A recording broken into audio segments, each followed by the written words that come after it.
Thiruvananthapuram medical കോളേജിലെ ശസ്ത്രക്രിയാ ഉപകരണം കാണാനില്ല എന്ന പരാതിയിൽ മെഡിക്കൽ വിദ്യാഭ്യാസ ഡയറക്ടറുടെ അന്തിമ റിപ്പോർട്ട് ഇന്ന് സർക്കാരിന് കൊടുക്കും. ഡോക്ടർ ഹാരിസ് ഹസനെതിരെ റിപ്പോർട്ടിൽ ഒരു പരാമർശവുമില്ല എന്നാണ് നമുക്ക് അറിയാൻ കഴിയുന്നത്.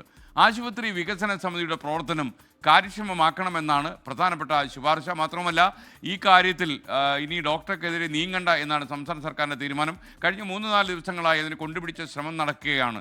ഡോക്ടർ ഹാരിസ് ഹസനെതിരെ നടക്കുന്ന ഓരോ നീക്കവും അത് സർക്കാരിന് തിരിച്ചടിയാകുന്നു എന്നുള്ള വിലയിരുത്തൽ ഇപ്പോഴുണ്ട്. അതുകൊണ്ട് തന്നെ അദ്ദേഹമായിട്ട് ലോഹ്യമായിട്ട് ഈ പ്രശ്നം അവസാനിപ്പിക്കുക, അലോസരം വേണ്ട എന്ന രീതിയിലാണ് സർക്കാർ ഇപ്പോൾ പ്രത്യേകിച്ച് ആരോഗ്യവകുപ്പ് നീങ്ങുന്നത് എന്നാണ് മനസ്സിലാക്കുന്നത്. നല്ല കാര്യം. ഇത് കുറച്ചുകൂടി നേരത്തെ ചെയ്തിരുന്നെങ്കിൽ അത്രയും നന്നാകുമായിരുന്നു. റിനു ശ്രീധർ തത്സമയം ചേരുകയാണ് തിരുവനന്തപുരത്ത്. റിനു, ഗുഡ് മോർണിംഗ്, പറയൂ.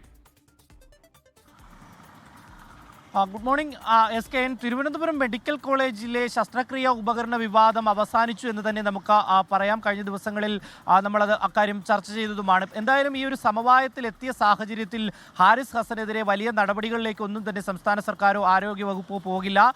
അത് ചൂണ്ടിക്കാട്ടി ഉള്ള റിപ്പോർട്ടായിരിക്കും ഇന്നിപ്പോൾ അഡീഷണൽ ചീഫ് സെക്രട്ടറിക്ക് DME നൽകുക. ഒരു പ്രാഥമിക റിപ്പോർട്ട് കഴിഞ്ഞ ദിവസങ്ങളിൽ നൽകിയിരുന്നു. അതിലും അദ്ദേഹത്തിനെതിരെ നടപടിയോ അല്ലെങ്കിൽ മറ്റെന്തെങ്കിലും ശുപാർശ ചെയ്യുന്ന സാഹചര്യം ഉണ്ടായില്ല. ഒപ്പം ആശുപത്രിയിലെ പ്രവർത്തനങ്ങൾ കാര്യക്ഷമമാക്കണം എന്നുള്ളൊരു ശുപാർശ മാത്രമാണ് ഈ DMEയുടെ റിപ്പോർട്ടിൽ ഉണ്ടായിരുന്നത്, പ്രാഥമിക റിപ്പോർട്ടിൽ ഉണ്ടായിരുന്നത്. അത് തന്നെയാകും അന്തിമ റിപ്പോർട്ട് എന്ന് കൈമാറുമ്പോഴും ഉണ്ടാകുക എന്നുള്ളതാണ് ഏറ്റവും പ്രധാനപ്പെട്ട ഒരു കാര്യം. മറ്റൊന്ന്, ഈ കേസുമായി ബന്ധപ്പെട്ടുകൊണ്ട് ഇനി ഒരു തരത്തിലുള്ള നടപടിയിലും ഉണ്ടാകില്ല എന്നുള്ളൊരു ഉറപ്പ് യൂണിയൻ ഉൾപ്പെടെ മെഡിക്കൽ അധ്യാപക സംഘടനയ്ക്ക് ഉൾപ്പെടെ മന്ത്രി നൽകിയിരുന്നു എന്നുള്ളതാണ്. നേരിട്ട് ഹാരിസ് ഹസനെ കാണുകയും ഇക്കാര്യങ്ങളെല്ലാം തന്നെ ബോധ്യപ്പെടുത്തുകയും ചെയ്തിരുന്നു. അദ്ദേഹം കഴിഞ്ഞ ദിവസം ജോലിയിൽ തിരികെ പ്രവേശിക്കുകയും ചെയ്തിരുന്നു എന്നുള്ളതാണ്.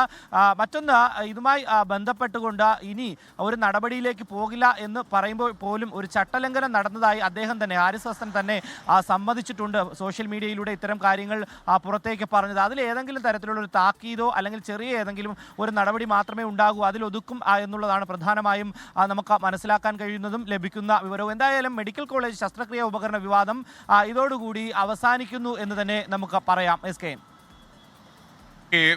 Thank you.